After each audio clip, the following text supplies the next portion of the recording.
Hey everyone, we're back on the Snapper and we got two things to do to it in this episode, so stay tuned and let's find out.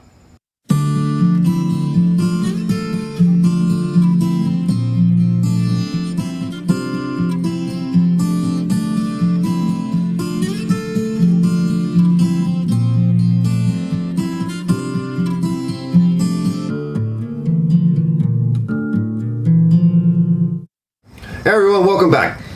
So in this video, we're going to focus on installing a carburetor.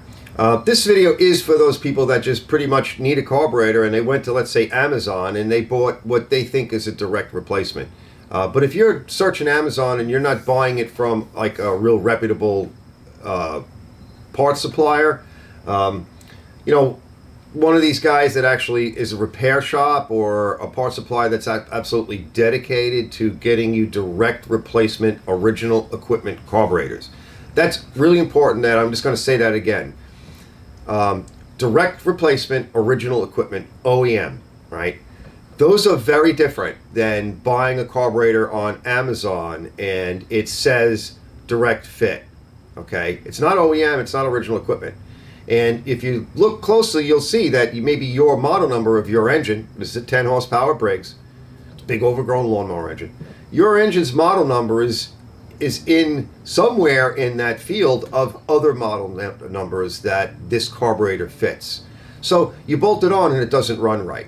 So that's what this video is about, guys. How to make one of those carburetors actually work properly on an engine. You're going to need some tools, you're going to need some drill bits and a few other things. We're going to walk through that in the video, but I'm going to show you what I did and what I'm going to do to get this thing running. Now, as a side note, keep in mind, this thing sat, as some of you guys have seen the earlier video on it, it sat for 10 years. It may have been outside. If a valve is open, those valves could tarnish, right? They're machine surfaces, so if they tarnish, they won't seal right. That's going to cause reversion. Reversion is, a backfire is when the pressure kind of backs up through the intake system and comes out the carburetor. And if it lights, okay, actually goes on fire, that's a backfire. But reversion is like a backfire without the fire, right? So reversion is, and you're going to see it in this video, is when the intake signal and fuel charge is coming backwards, right, and out the throat of the carburetor. And that's reversion. And reversion is partly because of valves, but it could also be because the carburetor is not able to meter fuel properly. The air going into the carburetor is not laminar. The venturi isn't able to really create the correct suction. The jets aren't set up right, where it can't quite get enough fuel, and it might start to bring fuel in, and then it'll smooth out, and then it goes lean. When it goes lean, the engine RPMs drop. If reversion occurs and it comes back through the carburetor, well, carburetors are made to suck, not to blow, right? So then it's not sucking any fuel at that point in time because it just took the entire fuel charge and puked it back out. And it is really what it did. So stay tuned, guys. I don't want to get too technical because I don't want to, flood everybody with a lot of the typical arch knowledge. But stay with me on this one. We're going to go through it. I'm going to tell you, this motor's cranky, right? But if you watch the whole video and you see how it cleans up, I got to say, it doesn't smell right now with it running, and it's not even fully tuned yet and broken in again. It doesn't smell. I don't see any smoke come out of it. The plug is really nice. I mean, it could be a good running motor, and if it wants to be a good running motor, we can get it back to that again, but it's going to fight you. It's going to be a little cranky. So stay tuned, and we'll see what I do to get it running. Now, the second part, really later on in the video, right? Just real quick, a subscriber had asked me, Arch, can you show me some of the wiring and the area, the pocket inside these machines, which it's on this side. Batteries over here on my left. There's a pocket over here where the starter solenoid and all that mess of wiring goes in. And I'm not really sure what he really needs or wanted. I pointed him to another video I have of the super clean tractor, the Caldor MTD, where I actually go through the troubleshooting phases with an ohm meter, with a battery, with taking voltages, cleaning the switches and the contacts. That's a good video, guys. I recommend that. Try to put that in the link or somewhere, maybe up here as a suggested video. But all I can really offer you guys and that fellow in this video is a closer look at the end. Get in there with the camera, Camera has a bit of a problem focusing, you know, when you try to shove it into pockets and things are sticking out. So got some pictures, got some video footage, a little bit of description of what the wires are, and I hope that all helps. And I will see you very soon with another video.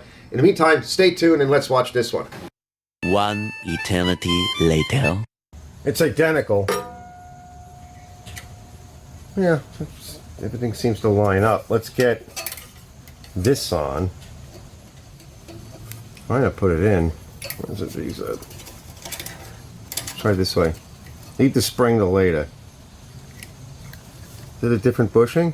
Might be have a different hole size. Yeah, let me see. It just looks tight. Yeah, it's a slightly different hole size. So let me see what I can do about that. We want just take a little file and run it in there. Hold on. All right, just gonna take this file and I'm gonna go work it on off camera. All right, let me play with this for a little bit. I don't want to drill it because it'll spin. So let's take this guy and slide it back into that slot and see.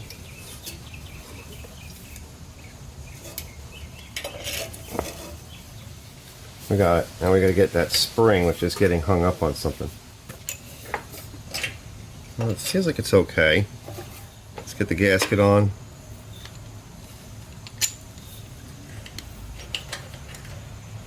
And go get some fuel line. That's all there is to it, guys. Once you have everything out of the way, let me go get some fuel line. We'll get the fuel tank and I'll mock up. It'd be nice to have a fuel shut off, right? Wouldn't that be nice to put one in? So let me get this. I put a little bit of white grease, as you see, on the gasket. I also put a little bit on, why can't I get this in here? The threads. We have to come back in and put the air cleaner assembly on, the whole plastic junk.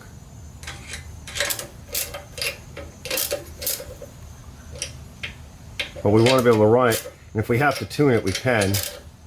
We even have that little idle adjustment screw, which is nice. Alright, I'm going to put the gas tank in. I'm going to block your view, so I'm going to move you. We need the gas tank in because I need to figure out how to dress it out. Something like this, right? You gotta get it down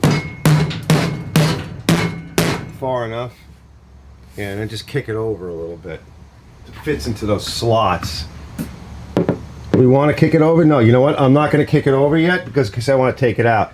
If I shove it this way, it'll lay into the pockets and it'll lock in.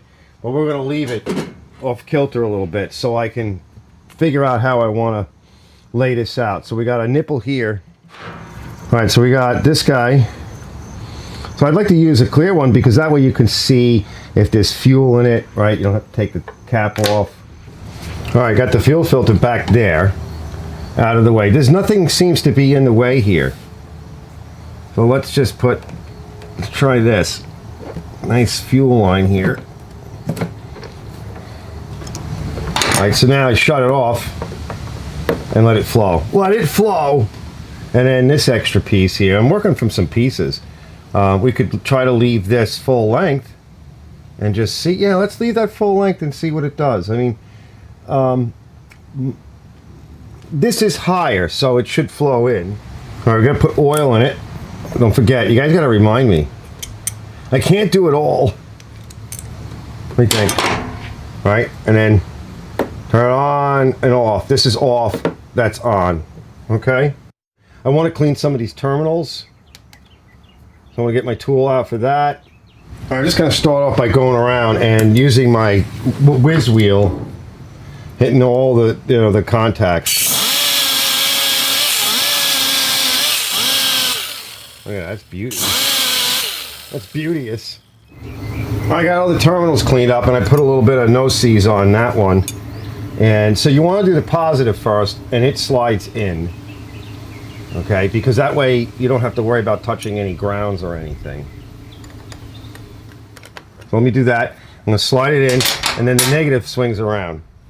Many tic-tacs later. All right, battery's in. I'll put a little bit of chain wax up in the key. I put a little bit of oil on the mechanism, the Bendix mechanism for the starter. Let's see if we have anything. Ready?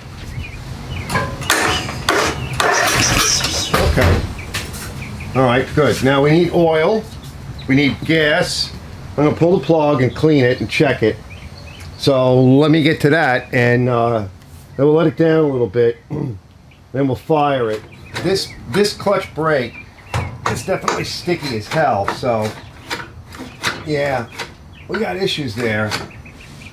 We want to make sure that's on. All that's got to be, we got to flip it up on its butt. It leaked out a lot of oil over the winter in the back of the garage, and it shouldn't do that, right? It should be able to be upright. It's got a little bit of oil in it, not much. I'm going to pull off this dipstick tube and check that O-ring now and see what's going on with that. All right, so what I did was I cleaned it all really good, and I put a little brake cleaner on that, and it actually is a little bit tighter, but I put a small O-ring, and I've done this before. You can also put a little bit of RTV around this, and then push it back down again, right? And you got to push hard. Now, I'm using a thin O-ring. If the threads get beat, you're going to have to use a bigger screw. Now that feels about right, and I didn't want to use a heavy O-ring. Now we can replace this rubber gasket as well, but I have to order that. But I find that this often works. It's enough to, and if you have to, you can use an even thicker O-ring, and it'll shove down in there, and it'll just flex things enough. That's why it was leaking. I just want to pull the plug and take a peek in that from the last time we ran it. It doesn't look bad. It's a little moist. It looks like it might have some oil in it, but it looks good. I'm going to check the gap and put it back in. It's been sitting a while. And then I can check for spark to make sure that everything is working. But first, let's crank it, because now we got to get the fuel out. Yeah, there's junk in there, all right. See? Some water and junk in there. It was outside too. Looks like I got spark as well. Alright, set it to choke. Let's fire it. Oh, that's a backfire.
Okay, so I see a couple things going on. I tried to put it to idle or snail, and it died. Shut it off. I'm going to restart it, and then I think I'm going to run it out of fuel. Let it cool down. We want to cycle it, heat cycle it a little bit. And I think what's happening is it may have a bad valve, or a valve that's just not polished out, may have been open and got some water on it and rusted. That might clear up, but it also sounds like it's running lean, it's backfiring. It's also like why I say valves, because it's coming back through the carb. That's a backfire. The other one's a misfire. So you see stuff spraying out and farting back here. But it cleaned up when I put on just a little bit of choke. And so I'm thinking we need to go into the carburetor and pull that jet out. So we may have to pull the carburetor back off. That's something I think we need to do. I can smell like it's lean. All right, right now I smell it. That's lean, and we'll let the plug cool and we'll check the plug. But she smells lean. So let me start on that. Yeah, we're getting there. We gotta wake it up. A few moments later. All right, let's take a look. I can smell that it's lean, right? Because there's no guarantee that it's going to be tuned for your engine. So you guys out there, you can get these drill kits that I'll show you online.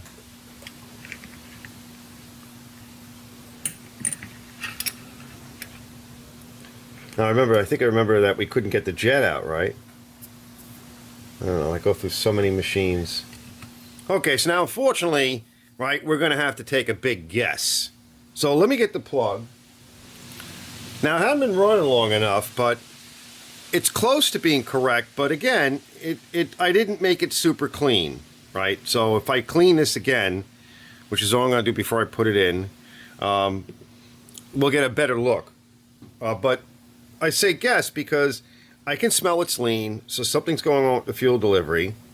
By the way, I made a nice jet screwdriver, and if I have to, I'll grind it a little bit more. This had a broken tip. It's a Craftsman, so I chose this one. And so this jet's all one piece. And this is 039. And it fits in there properly. Right, and I always use the shank part to test. So that's as big as I have on this kit. But then my step drill bits, my machinist drill bits have something that's 040. And I have also 041. So I'm going to pass this in there slowly. And we're going to have to test it. Okay. Now you say, well, you know, do you need to open up these? Well, maybe, but you know, you always start here first, right? This is the absolute main restriction. Well, I'm thinking that an 040 might do the job, but we might want to come back and do an 041. Now, fortunately, it's actually pretty easy to get it, this carb, and polish it up good. So I'm going to do this. You put it back on. Blow it out.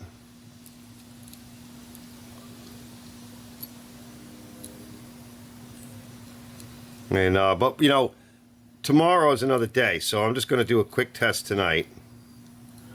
I'm just going to polish it a little bit, just to make sure we have no burrs or anything in there. See, it's a combination jet emulsion tube. All right, a little bit of no seize on it. That's 30 thousandths. Let's give it a shot. All right, we're all set. Last run of the evening. All right, that's pushing the choke all the way on. Let's see what gives. Key on.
Missing over there. It's not backfiring from here. I heard it missing over there.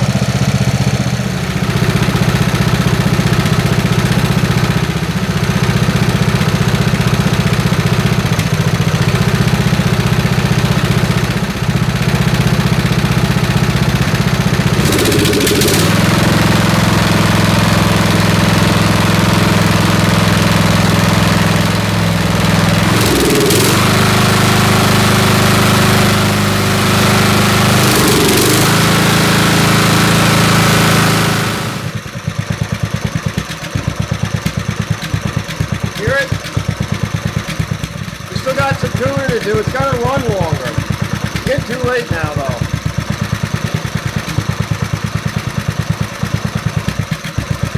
All right, we'll be back in a minute. All right, guys, end of the day report. All right, so you see what's happening, right? It's still missing from the exhaust side, and that's probably lean. Although I don't smell it as lean, and then we get it backfiring out of this side. Okay, but notice it did start to run better, and then it started to idle. Now I went to try to adjust the little idle jet, the screw, but the spring has got it jammed, and every time I pull it around to try to turn it counterclockwise, it wants to spring back. So it needs to run longer, right? We need to really just let this thing run, because that sounds like it's also valves. We'll check the plug in the morning, and then I want to run it again for a little while, and then probably pull the carburetor one more time and open it up a little bit more. I just want to make sure that it's a lean miss. And if I run it a little bit longer, this big butt nose of mine, right, will pick up on whether or not if I feel like it's starting to get too rich. Also during the day, as I rev it a little bit, we're going to be looking for more of a black smoke, right? And if we see a lot of black smoke, then I'll make a determination then. That's unburned fuel. But you don't want to get confused, because this thing hasn't been running a long time, so that could also be carbon. And it needs to run longer. It has not been run in a very long time. I think it sat originally for like 10 years or something. It's old. It's not a young machine. It's just in nice shape, and it's well built. I think it's going to come back, right? It's just going to fight us a little bit. The next day. So we got the plug, and you could see, yeah, she's running lean. And she's close, though. She's getting close to that chocolatey color. Rich and creamy. Now, this is what I was talking about. For some reason or other, this goes on the side, right? And that's your idle port. So that's what we work last. It's the least important thing. And it's not what's causing issues, and you're not going to be able to tune out your issues by adjusting this. This is idle. Closer to idle or off idle transition. And the spring is getting hung up on the new carburetor. So we're going to take a look at that too. This is 41 thousandths. So I took a little bit of meat off. I'm going to blow it out. And after I put the carb back together, I just want to make sure, like I said before, it's polished. And also, we're going to walk up the idle on this a little bit, and I'll show you what I'm talking about in a minute. All right, I made this little thumb screw thing. I kind of screwed it up, but I can always make another one or solder it and drill it. But it does grab, and it does allow me to turn. All right, this thing. So, all right, let's go put this on. After this, guys, I'm not going to do any more to the carburetor. I'm going to put everything back on, like the air filter and all that assembly back on.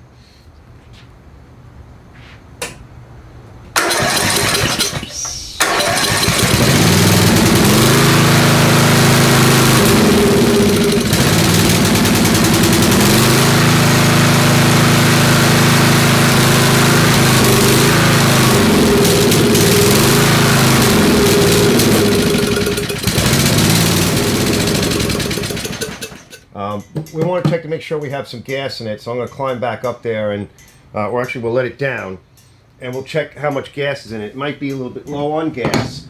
And another thing I want to do is I want to put the air clean assembly on, because that makes a difference. All right, so that's another thing we want to do. So let me go do that, and we'll do one more retest.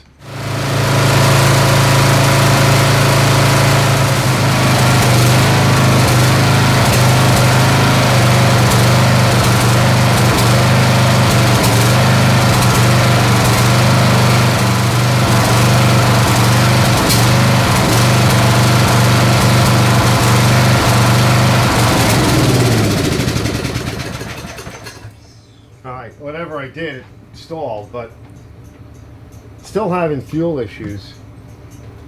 Yeah, now I'm not getting enough fuel in there. I'm going to put a little more gas in it and try again. Let's just try to get it. For some reason or another, it could be vapor lock too. But I was trying to turn out that idle screw, which could be leaning it out. 20 minutes later.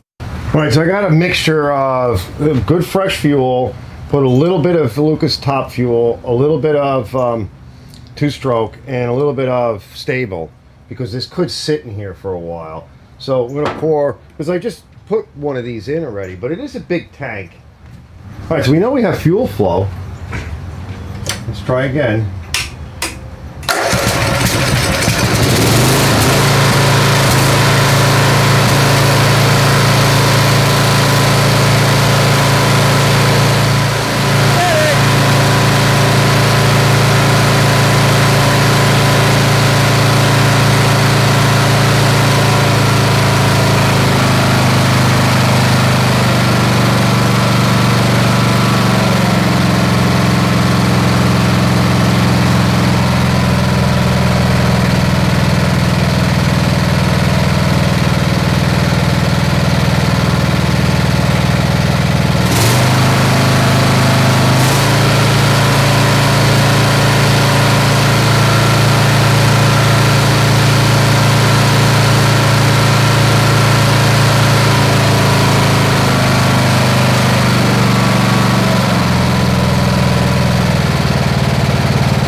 Let's dial that in.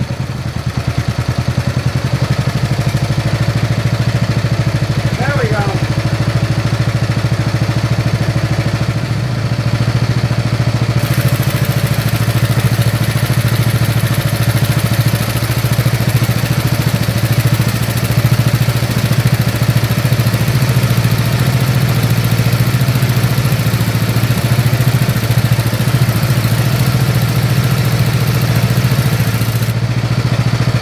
Very good.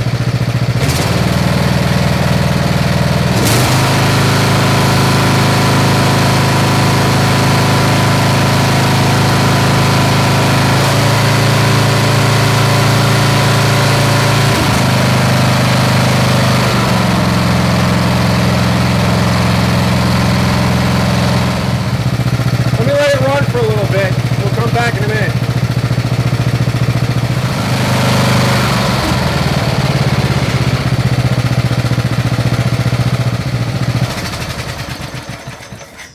All right. Yeah. All right, so she's running good. All right, she's starting to wake up. The air cleaner makes a difference. And I've often said this. Had a guy ask me, I think it was on a Honda engine or one of the engines on a pressure washer, and it was very sensitive, and I put the air cleaner on and he wanted to know why. And it's because the airflow is two things. It's a number of things, right? The airflow is designed to come through the filter down the manifold, make this turn and come in. If the air is rushing into the throat of the carburetor and it's not linear, in other words, it's broken because the throat of the carburetor is not designed to pull air in that way. It needs to be funneled in, so to speak. There's not enough velocity, and so you'll have an inconsistent airflow and you'll have air surging. And when the air surges, the carburetor has got a fixed jet, so it's got no way of adjusting for that. So it'll run a little bit rich, and then it'll seem like it cleans up, and then it'll run lean. Also, the amount of air coming in, right? The jet is adjusting the amount of fuel, but the air restriction of this type of air filter and manifold assembly is actually controlling to some degree the total amount of air that the engine can suck through. So it actually provides a better signal to the carburetor, and the carburetor can do a better job of mixing the air and the fuel because it has to be atomized. You can add more fuel to cover over a lean spot, but what happens is if it's not atomized well, right, it'll kind of cover it, but then you'll get globules of fuel and it won't burn, and so therefore you're still lean. All right, so it affects it, and also it's restricting some of the air going into the carburetor, sort of metering it and compensating for the jet a little bit, so you have this balance and this dance.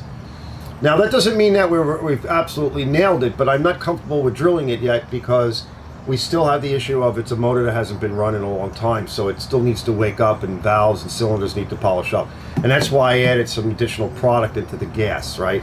We will do the oil again, but again, I want to come back to, we want to put it up on its butt and see if it leaks. So let's go now to just taking a few shots and a better look at this pocket over here where all the ignition stuff lies, the solenoid, and that way, if we can help that person and anybody else that's interested, that would be great. All right, so we'll be right back. moments later. Okay, so I just want you guys to see a little more intimate view with the wiring, right? So here you have it, this junction point. This is pretty much your grounding point, control wire point for the interlocks. Okay, and then you got a brown and a blue going to your ground, your engine ground or case ground. All right, and this is where the slot where your choke cable goes in. Okay.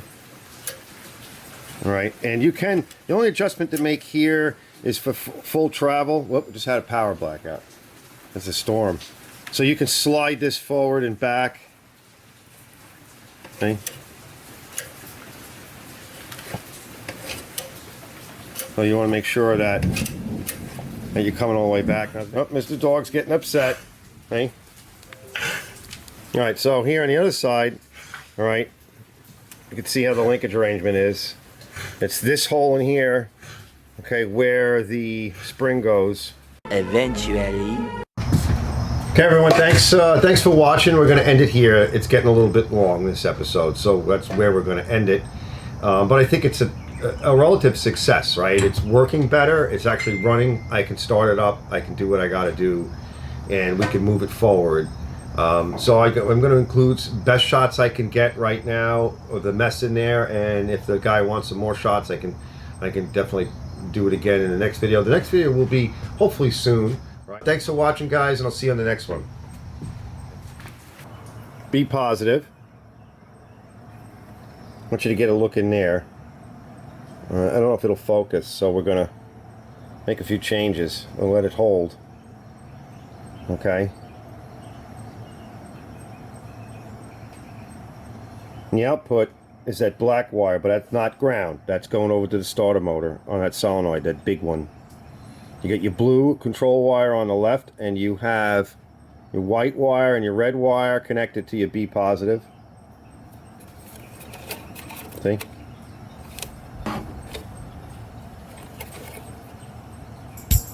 Take some shot pictures of it, because it'll have a hard time focusing on some of it.